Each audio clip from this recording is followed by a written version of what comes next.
Oye País, buenas noches, oye País, yo soy Rudy González, qué bueno que me acompañen en esta hora, como cada noche aquí por Color Visión. Pasamos revista a los temas nacionales e internacionales, a los temas de interés general.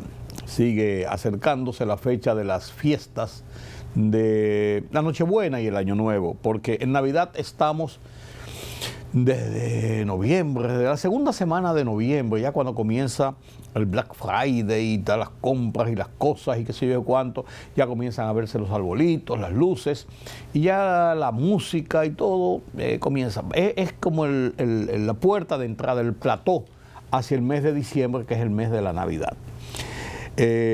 Los tapones, los lugares de comercio con mucha afluencia de público, la gente habla del almuerzo en la empresa, de las fiestas. Ahí vimos al presidente Luis Abinader. Ha estado en un periplo almorzando en muchos lugares con militares, con trabajadores de la calle, con hasta motoconchistas. Y este martes estuvo en el local de uno de los clubes y allí había una celebración, un encuentro de asociaciones de barberos. Y el presidente se sentó en una de las sillas y le hicieron un corte de pelo.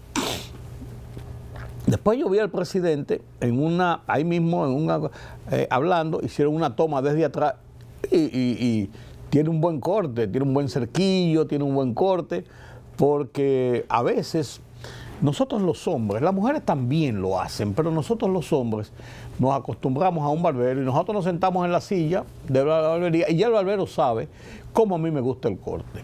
Si es muy largo, si es muy corto, si me dan un cerquillo, si me cortan aquí, me cortan allí. Y uno se sienta ahí simplemente y tertulia un rato hasta que termina el barbero. Es una cosa de 15 minutos, 20 minutos, a una gente como yo. Porque si una gente como Peluche, que anda con una rabiza y con un pelo largo y con un moño atrás, parece una muchachona. Pero cada uno como quiere. A eso hay que arreglarlo mucho, hay que lavarle el pelo y hacerle cosas.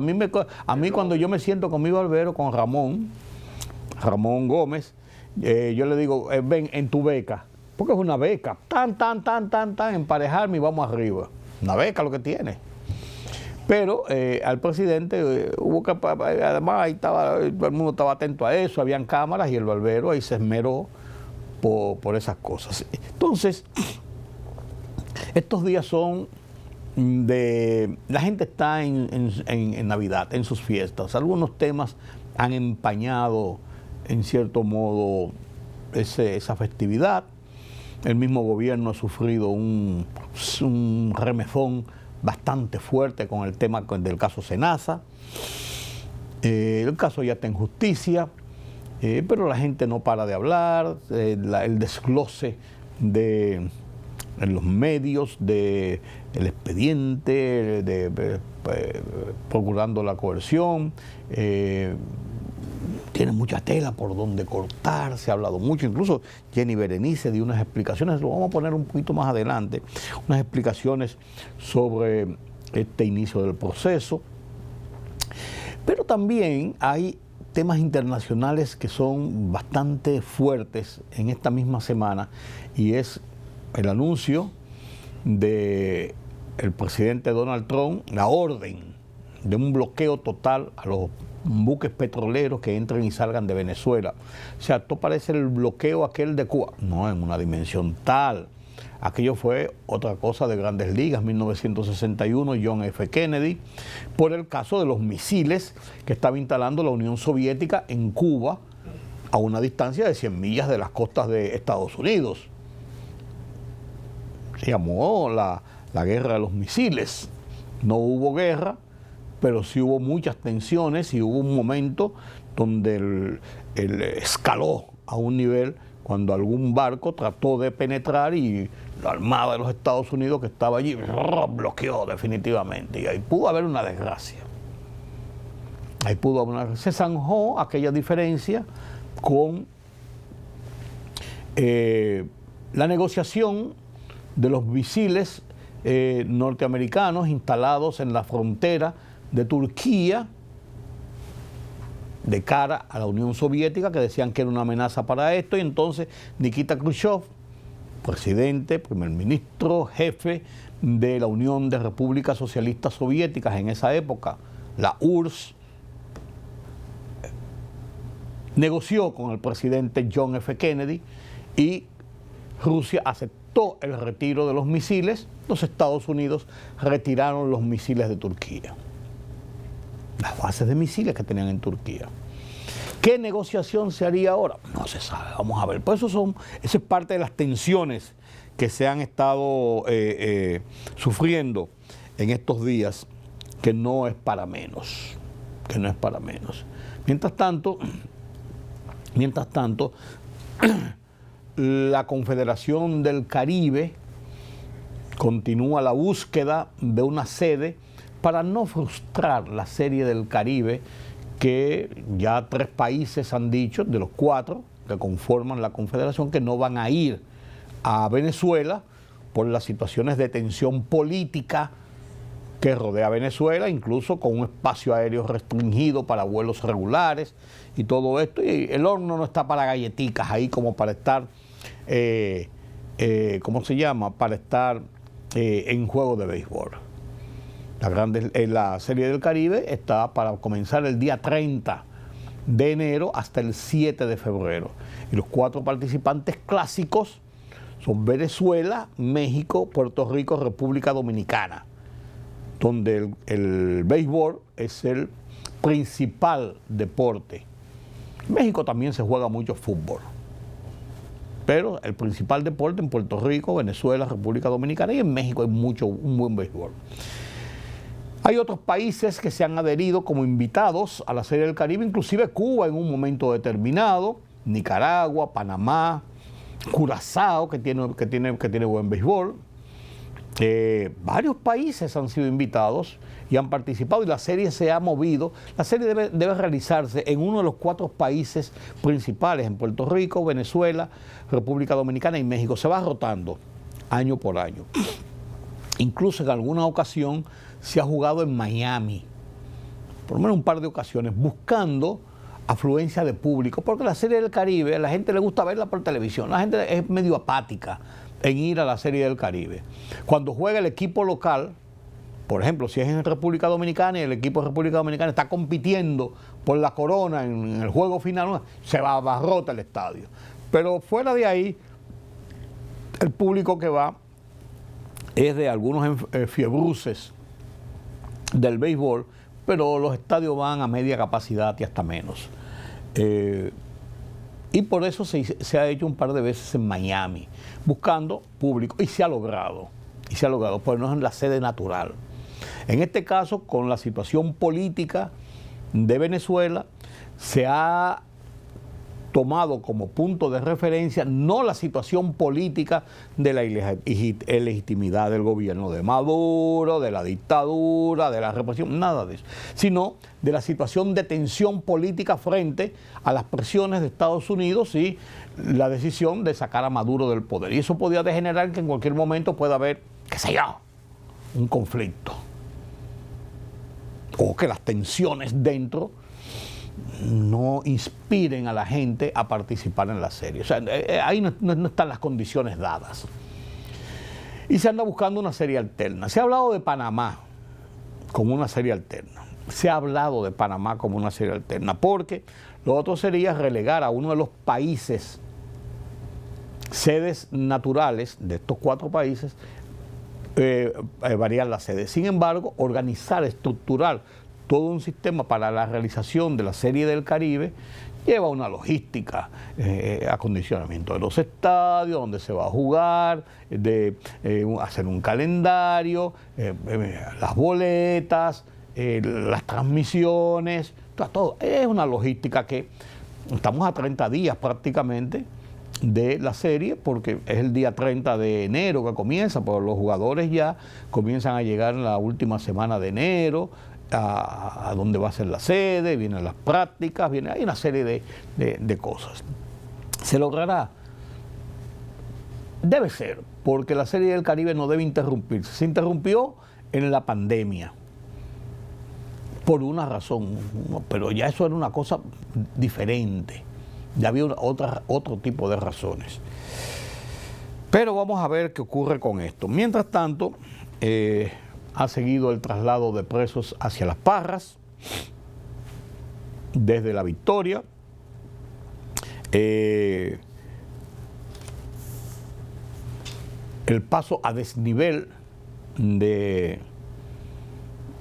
debajo de la Plaza de la Bandera, en dos sentidos, para alivianar el tráfico en esa zona, está ya en una fase muy avanzada, y se dieron otras explicaciones en una visita que el presidente Luis Abinader hizo en la noche del martes, tarde en la noche, con el ministro de Obras Públicas y el jefe de prensa del gobierno. Estuvieron allí oyendo las explicaciones y en una visita no programada para hacer espectáculos o cosas, sino de supervisión. Mi columna de esta semana la dedico a cómo ha ido girando la política de América Latina, de la izquierda, de principios de siglo, entre el 99 y el 2010, 2012, 2014, hacia la derecha, con nuevos gobiernos que han surgido ya con una ideología diferente. Esto y mucho más después de la pausa.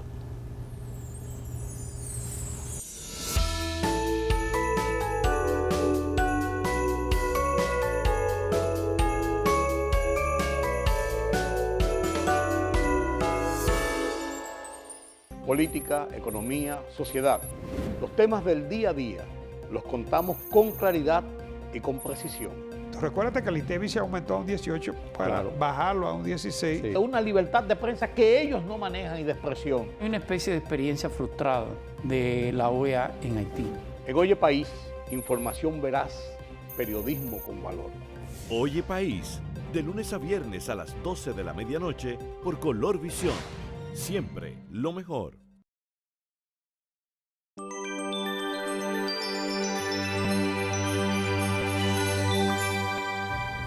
Como les comentaba en la introducción del programa, el tema de SENASA ha seguido dando de qué hablar.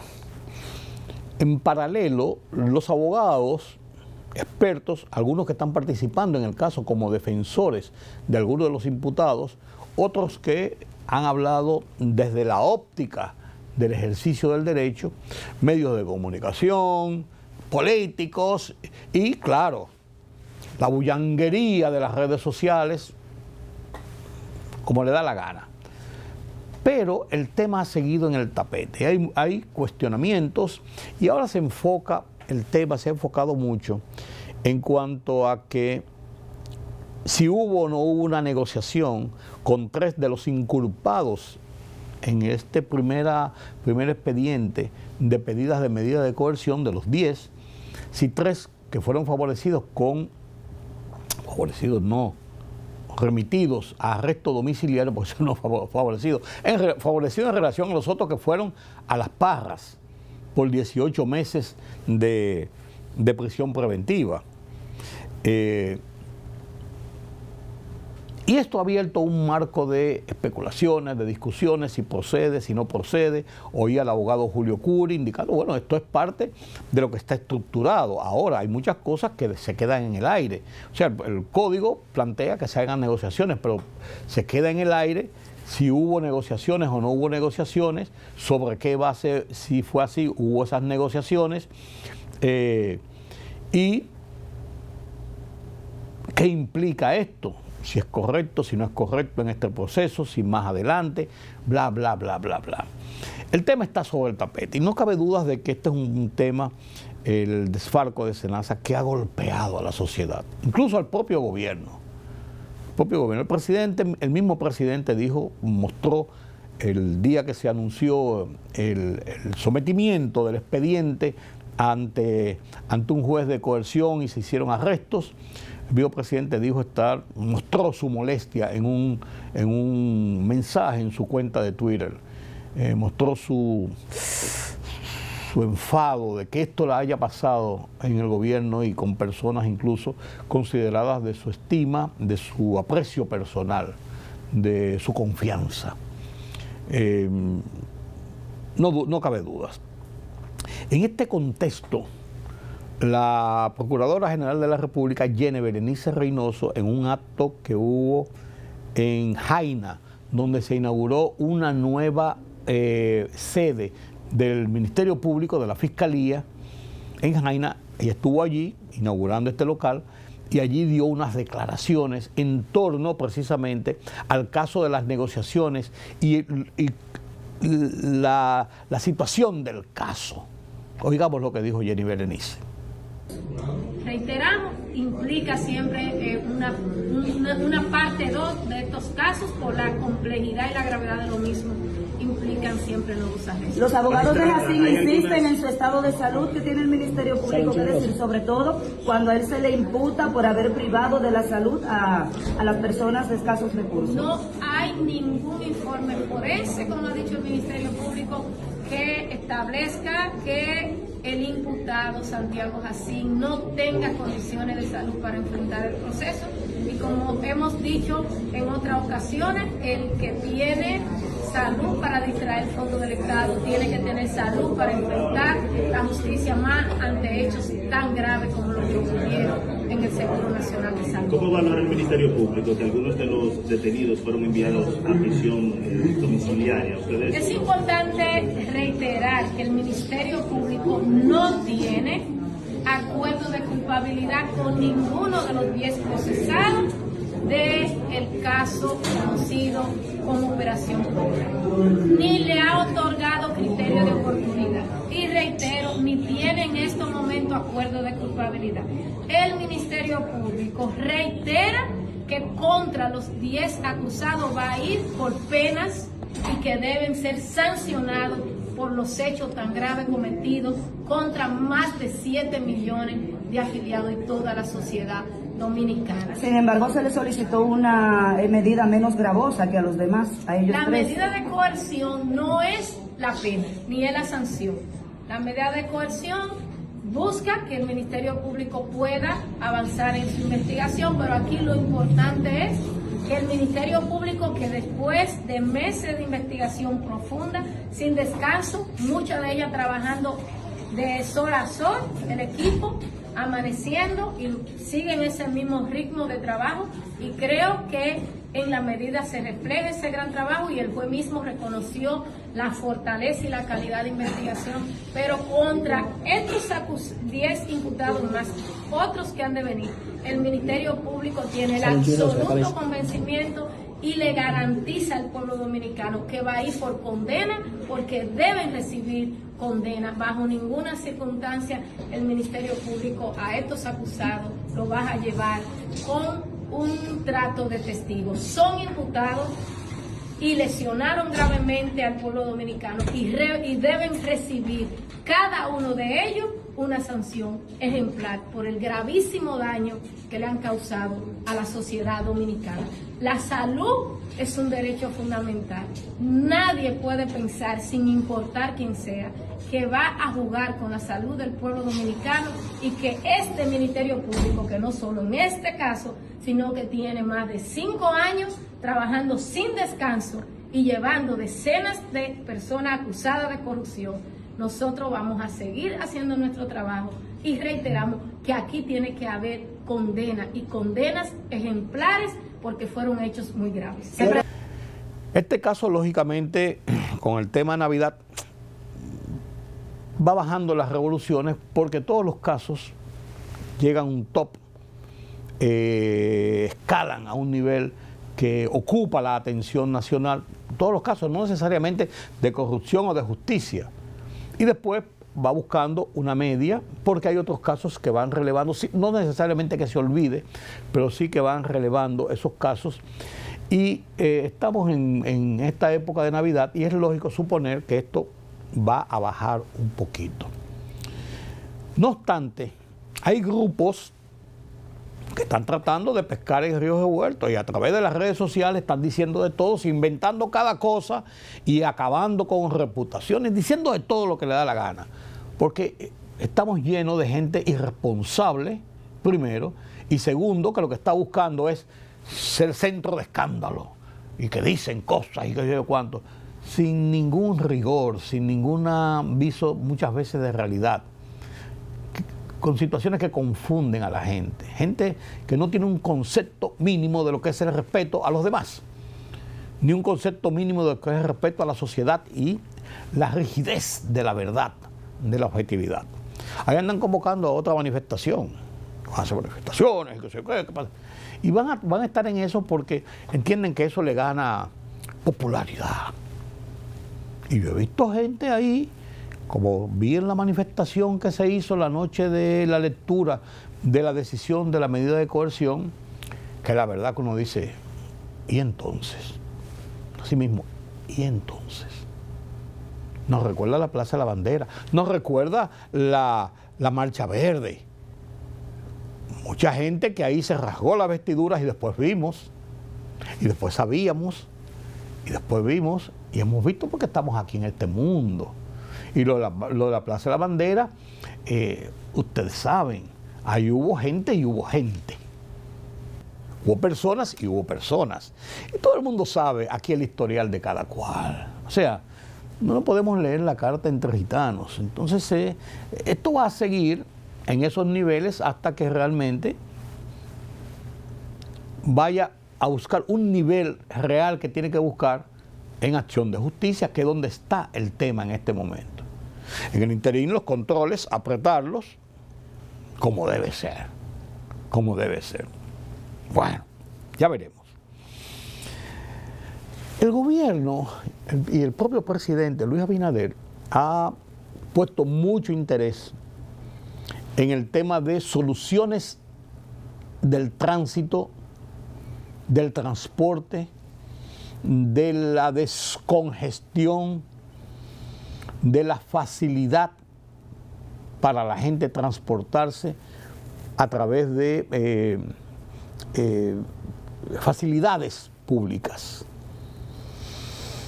Por eso se está haciendo en Santiago un monorriel, se hizo un teleférico, se hizo un teleférico en los Alcarrizos, se está haciendo una extensión del metro desde los Alcarrizos para conectar con toda la red del metro que hay en este momento. Eso se va a inaugurar el año que viene. Y hay dos puntos focales en la capital que han merecido mucha atención. Es el gran congestionamiento para entrar y salir de la zona de Arroyo Hondo a través de la avenida de Colombia, República de Colombia, a través de los mismos próceres con la rotonda, con toda esta zona por ahí. Y eso, se están haciendo trabajos rápidos para viabilizar ese tráfico. Incluso hubo un encontronazo con el tema del zoológico, del botánico, que si le iban a quitar un pedazo, que si no le iban a... Se convirtió de una vez en una marea de quejas y protestas y después se vio que no era tal cosa. El otro punto focal es el cuello de botella que se arma desde cuando usted viene por la avenida 27 de febrero, 4 carriles, 3 pasos a desnivel, un túnel. Estamos hablando de primero un elevado, desde el puente un elevado que lleva a pasos a desnivel, después lleva un túnel, después a 3 pasos a desnivel más. O sea, un complejo de obras para agilizar el tráfico. Y se convierte en 5 o 6 carriles ya frente a las Fuerzas Armadas prácticamente, pero cuando usted llega ahí se choca con la Plaza de la Bandera y eso hace así y se encoge y hay un cuello de botella porque eso se convierte en 2 carriles que hay que bordear la Plaza de la Bandera. Y eso es ahí con la Luperón, eso es un pandemonio. Se ha hecho lo que por mucho tiempo se habló y se comenzó a hacer. Primero, un paso a desnivel que descongestione la salida hacia la 6 de noviembre y la prolongación 27 de febrero, pasando por debajo de la Isabel Aguilar, lo que le llaman pintura. Ya eso se hizo, ese paso a desnivel, en 6 meses se hizo. Y ya eso está funcionando. Ahora se está en el paso a desnivel, doble paso a desnivel, en la misma Luperón y en la parte de la Plaza de la Bandera de la 27 hacia esa prolongación de la 27 después de la Luperón para caer en el paso a desnivel que te lleva a la 6 de noviembre y te da seguimiento hacia la prolongación 27 de febrero.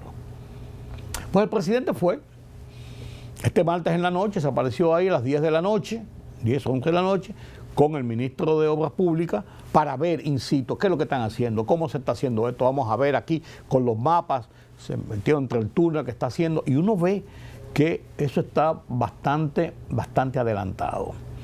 El presidente dijo que para el segundo trimestre del 2026 eso estará en operación. Estamos hablando dentro de 4 o 5 meses, si es el segundo trimestre. Si le pone al final del segundo trimestre, máximo 6 meses. Si eso logra hacerse, el descongestionamiento que va a tener el tráfico vehicular por toda esa 27 de febrero, que es la principal avenida de desahogo del casco de la ciudad, porque la otra es la John Kennedy, pues está allá hacia las afueras, pero aquí del casco de la ciudad, y ahí se está haciendo también el kilómetro 9 y la ampliación de la misma autopista Duarte donde comienza, se está aligerando el tráfico ahí. Pero aquí esto va a ser un aligeramiento importante y trascendente. El presidente habló sobre el tema y dio su parecer en ese sentido.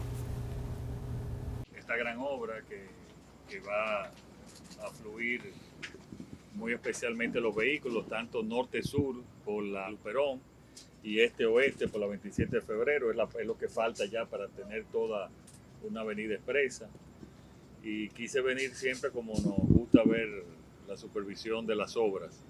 Además también de que tenemos para el viernes también la inauguración de la ecológica del doctor José Francisco Peña Gómez, que será la segunda entrada desde el este a la ciudad de Santo Domingo y también a Santo Domingo Este. Lo veo muy bien para que en el segundo trimestre de este año, del próximo año, podamos tener ya este tránsito. Entonces suma otras soluciones viales. Claro. También en varias de las principales entradas de la ciudad de Santo Domingo, pues las estamos mejorando para tener mucho más fluidez y no hablar de la Avenida de Colombia, que ya también ha ido avanzando, que va a estar lista gradualmente. Ya hay partes que se van a ir mejorando. Ese se está trabajando. Incluso el teleférico, nosotros esperamos que para finales del año próximo, me parece, eso tengo que confirmarlo, esté listo hasta aquí, hasta pintura. Y después estaría hasta a finales del 2027 hasta en el carril de Jaime. ¿Y el monorriel de Santo Domingo? Eso está en licitación. El de Santiago ya está, ustedes saben cómo está, ya en una fase bastante avanzada, pues, y el próximo año estaremos listos. ¿El metro José Alcarrizo sigue previsto para febrero? Para febrero, como lo hemos dicho. Está en proceso de licitación el elevado que pasaría todo Pedro Brán, eliminando esos 2 semáforos que están en Pedro Brán, donde le llaman el 28, ese semáforo. Y también ya están trabajando en otro punto crítico de la ciudad de Santo Domingo, que es en la carretera de la Victoria, la de Sabana Perdida, que cruza por la Charlie, para hacer un paso a nivel ahí también. Eso ya empezaron a trabajar. Y mientras tanto,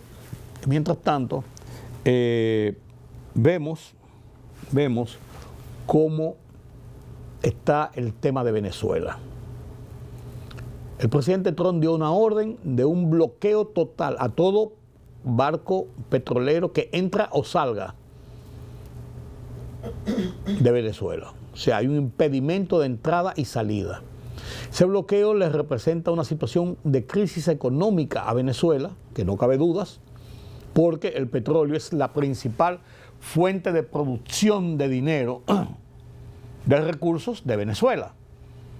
Uno de los países mayores productores de petróleo del mundo.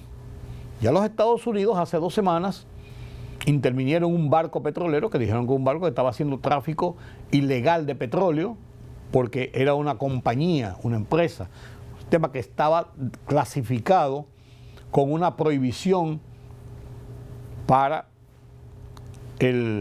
el transporte de petróleo porque era ilegal lo que estaban haciendo. Se ven los marines como bajaron de los helicópteros, tomaron el barco. Y el barco había orden de transportarlo hacia un puerto, no sé si ya llegó, de Miami, incautado por los Estados Unidos. Maduro acusó a los Estados Unidos de piratería, y hay unas acusaciones y eso, y pues el barco está secuestrado, está confiscado. Y ahora se estableció el bloqueo total. Este bloqueo es una presión mayor sobre el gobierno ilegítimo de Nicolás Maduro y la dictadura de Nicolás Maduro, que todo parece indicar que está a las puertas de salir de ella. ¿Cómo vamos a salir? ¿Cuándo vamos a salir? ¿Cuáles van a ser las circunstancias? ¿Cómo va a ser el devenir inmediato de Venezuela, de la región, del continente, de las relaciones? Eso ya lo veremos. Pero de que esa presión está siendo ejercida a todo dar sobre el régimen de Venezuela, es así. No nos cabe dudas. Esta semana en mi columna del Listín Diario, mi columna semanal, escribo el primer artículo haciendo un análisis desde mi óptica de cómo los países de América Latina van girando hacia la derecha. En los años entre el 1999 y el 2014-2015 hubo un giro a la izquierda con varios gobiernos de izquierda, encabezados por lo que le llamaban el eje del mar, que encabezaba Hugo Chávez, Rafael Correa en Ecuador, Evo Morales en Bolivia, Cristina Kirchner en Argentina, Daniel Ortega en Nicaragua, Cuba, iban conquistando espacios. Estaba Lula, que era un poco más moderado, y ahora todavía es mucho más moderado. Cómo las elecciones, los procesos han cambiado esta tónica ideológica en América Latina. Honduras, Chile, Ecuador, Argentina, son visiones claras de cómo esos países controlados por regímenes de gobernantes de izquierda han variado a la derecha y hasta la ultraderecha. Y cómo otros presidentes, otros líderes latinoamericanos que tienen un pensamiento de izquierda han ido a la moderación. Lo hizo Boric en Chile en su momento, y de ahí que la derecha pudiera conquistar fácilmente el proceso electoral de esta semana pasada. Pero Lula ha mantenido una posición con sus pensamientos de izquierda, pero más moderado. La misma Claudia Sheinbaum de México, que tiene un pensamiento de izquierda, es una heredera de las políticas de López Obrador, que tenía unas posiciones de izquierda, sin embargo ha sido moderada. Una gobernante que incluso con un amplio respeto a las libertades y a los derechos. Porque eso es lo que no tiene Maduro, no tenía Chávez, no tenía Correa, no lo tiene Ortega, mucho menos Cuba, que son países regidos por la fortaleza, la fuerza, la agresividad de la izquierda. La izquierda ha fracasado en América Latina, no ha podido resolver los problemas de los pueblos y va girando hacia la derecha. Mi columna de esta semana en el Listín Diario trata sobre el tema. Es la primera de una serie de artículos en ese mismo sentido. Se titula Giro a la derecha. Lo comparto con ustedes a continuación.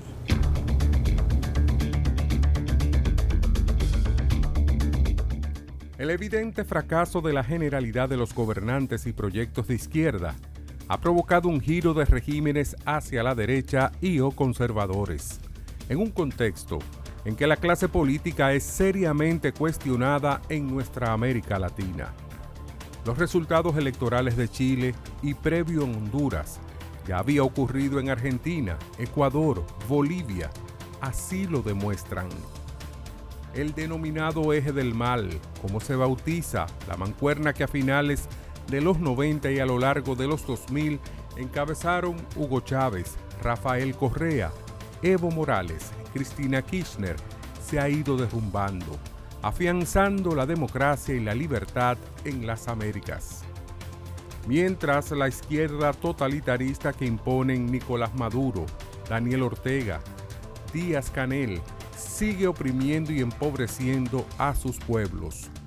Otros presidentes de ideologías de izquierda gobiernan de manera moderada, como Lula da Silva en Brasil, Claudia Sheinbaum en México, Bernardo Arévalo en Guatemala, Yamandu Orsi en Uruguay y hasta el vociferante Gustavo Petro en Colombia. Argentina, Bolivia, Chile, Ecuador, Honduras han girado a la derecha por la votación popular.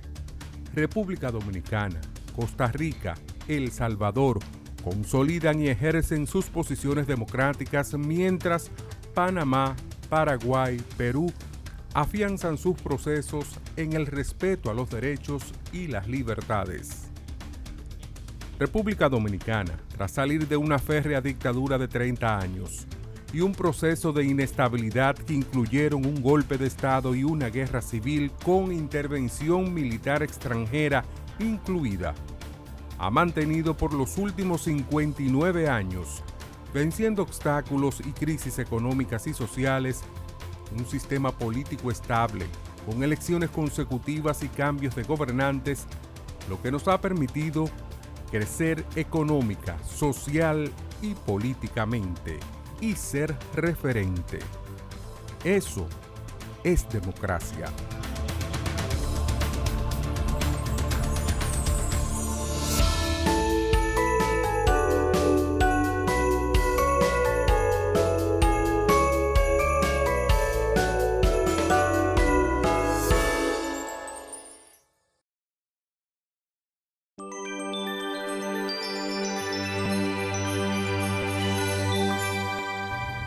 Gracias por continuar con nosotros aquí en Oye País, el mundo de la economía. ¿Qué ha pasado en esta semana?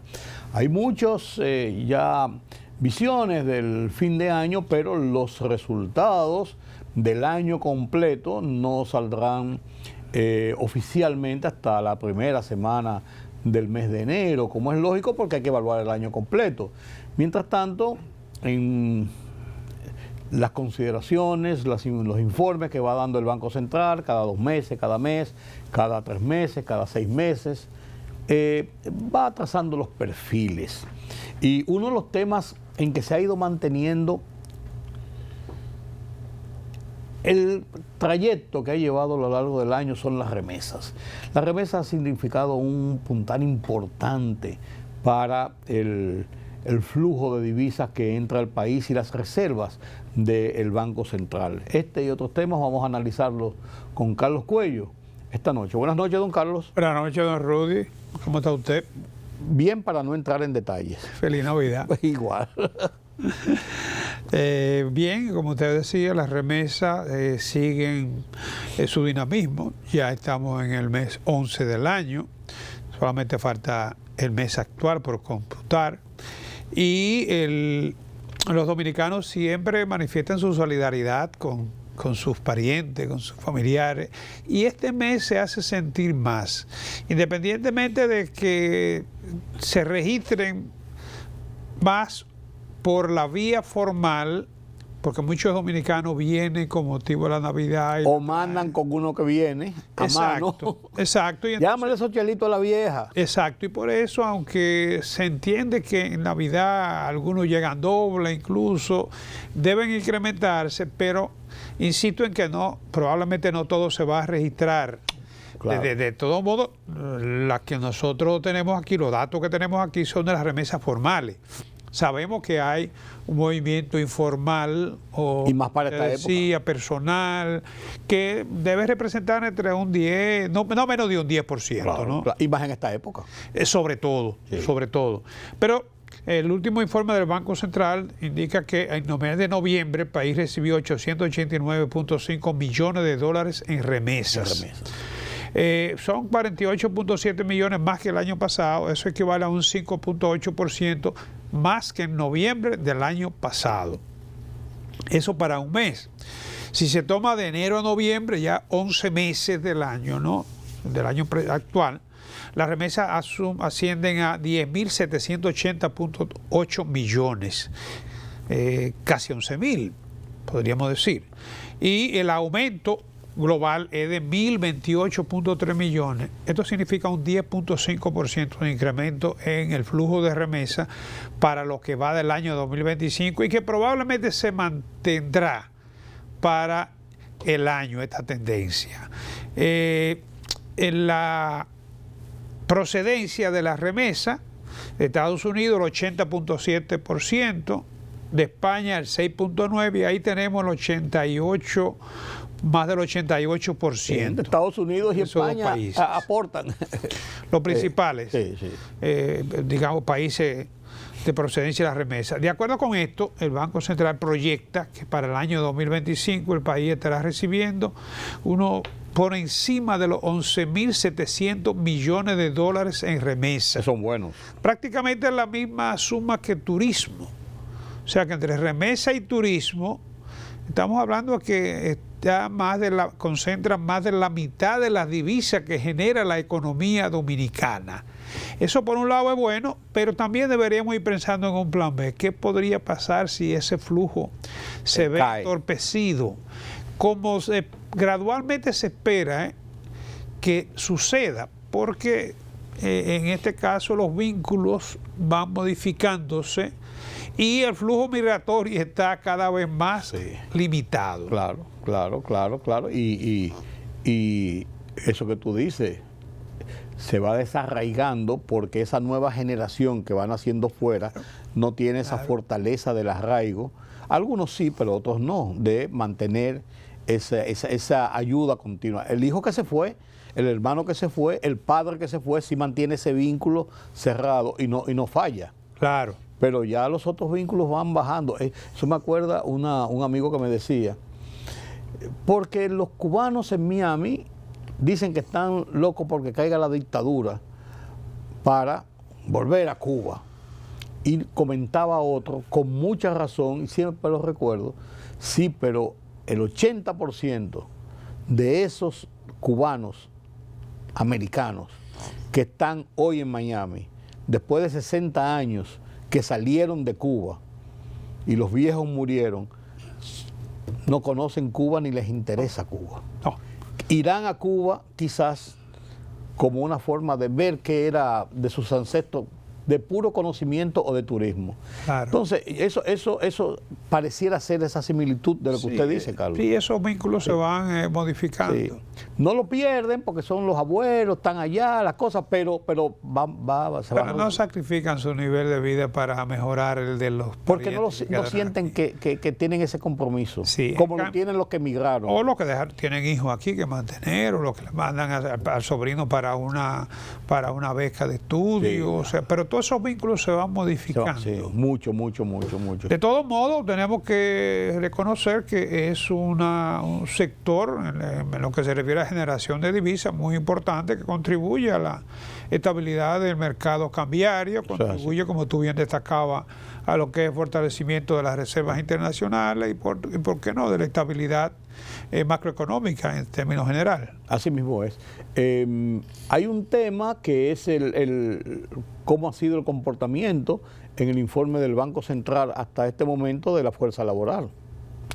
Así es, mira, el mercado laboral es muy importante, es algo más que una encuesta. Normalmente para medir el desempleo en la economía, que no es el único propósito de la encuesta laboral, se utilizan los registros, pero la gente no se registra porque no espera que lo van a llamar, ¿no? Esa es una vía. Lo otro podría ser un censo, pero eso no tiene sentido. Un censo para determinar la cantidad de personas que está desempleada. Cuando tú vienes a obtener el resultado ya podría estar sustancialmente modificado, además de que es una burocracia muy costosa, ¿no? Entonces el método que se utiliza universalmente es el de la encuesta laboral. La encuesta laboral obviamente se basa, igual que cualquier encuesta, en una muestra a nivel nacional, con diferentes extractos, edades y segmentos de edades. Segmentos socioeconómicos. Exacto. Y entonces en esa encuesta ahí se hacen las estimaciones, ¿no? De acuerdo con esta encuesta continua, porque la hace trimestralmente el Banco Central aplica esta encuesta, ¿no? De acuerdo con esta encuesta interanual, se crearon, o sea, la última encuesta, esta encuesta tiene entrega en septiembre, que es el tercer trimestre del año. Sí. Entonces, si se compara con el tercer trimestre del año pasado, interanual, los datos, se crearon 119.965 empleos, prácticamente 120.000 empleos se crearon en ese periodo interanual de septiembre a septiembre. Un dato muy importante de esa creación de empleo es que el 82.2% fueron ocupados por mujeres y el 17.8% por hombres. Fue interesante eso. Sí, un dato muy interesante. Y los ocupados formales, también aquí mejoró esta composición, y es que los ocupados formales de esos casi 120.000 son 88.583 personas. O sea que el 73.8% de esos casi 120.000 son empleos formales. Eso es un dato importante porque también indica que está modificándose la relación, la composición, digamos, entre formales e informales. Y Pero, Carlos, déjame decirte algo ahí.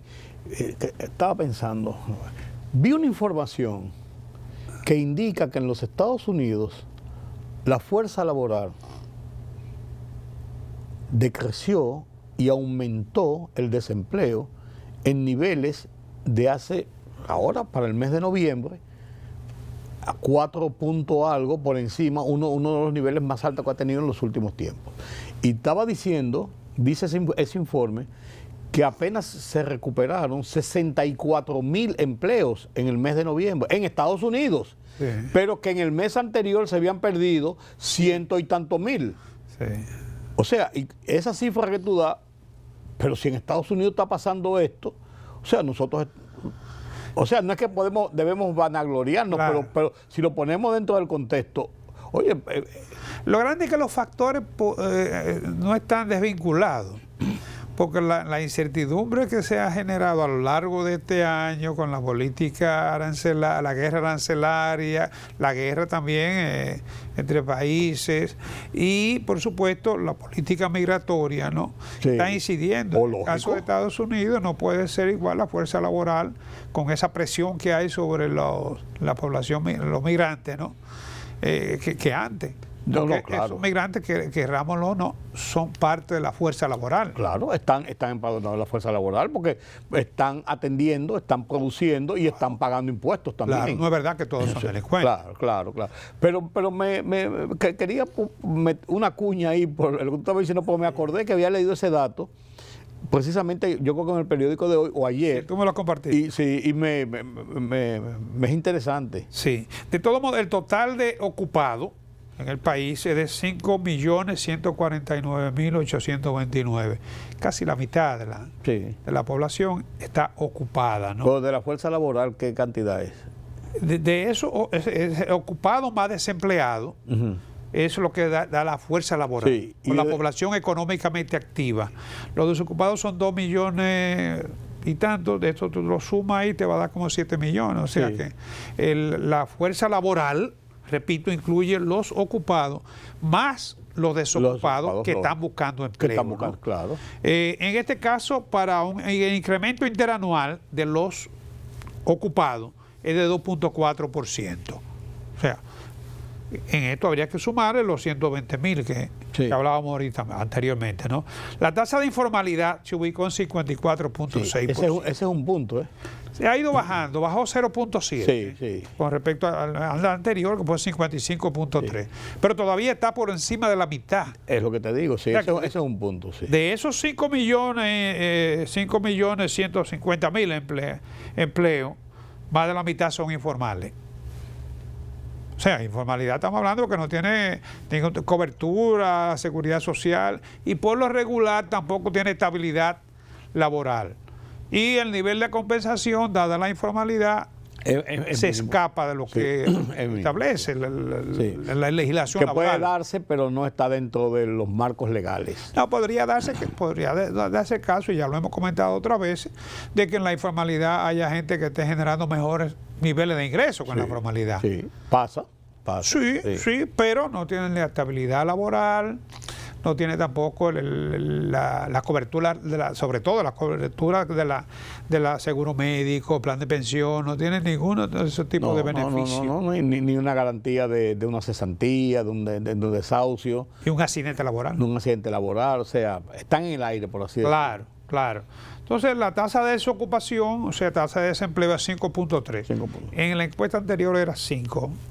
Y el año pasado cerró con 4.8, o sea, se ha incrementado también. Se ha incrementado, sí. O sea, el reporte del Banco Central dice que está igual que el anterior. Claro, si usted lo compara de septiembre a septiembre, sí. Septiembre del año pasado fue 5.3. Pero hay que destacar que si se compara con septiembre del año pasado, se mantiene igual. Sin variación. Pero en el trimestre anterior fue de un 5%, pero antes... el trimestre antepenúltimo fue de un 4.8%, o sea, eso te da la se media. ha ido incrementando. Okay.